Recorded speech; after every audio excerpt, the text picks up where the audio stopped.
The New York Times reports President Trump has secretly ordered the Pentagon to conduct military actions against some Latin American drug cartels.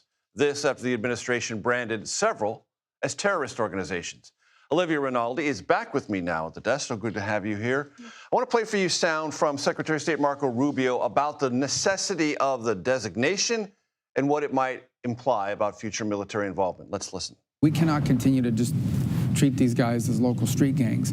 They have weaponry that looks like what terrorists, in some cases, armies have. They control territory in many cases. Those cartels extend from the Maduro regime in Venezuela, which is not a legitimate government. We don't recognize the Maduro regime as legitimate. It is a criminal enterprise, all the way to the various different cartels that operate in Mexico. And in between, you find them in Ecuador, you find them in Guatemala, you find TDA, what people would call street gangs, but actually are operating as criminal enterprises. Mexico's president today, Claudia Sheinbaum, said America's not coming to Mexico.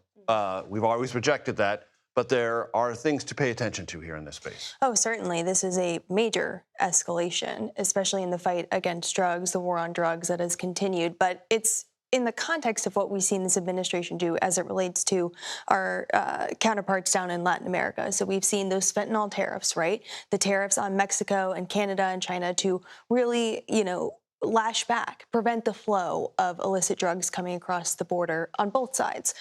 We have seen this White House through executive orders and legislation on Capitol Hill crack down on the U.S. border.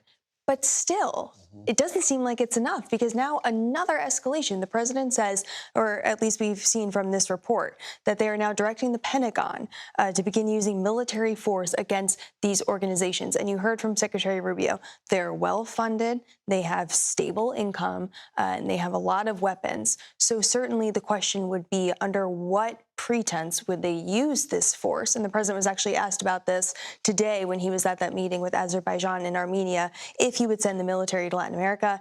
He did not answer specifically, but he said, we're playing a tough game.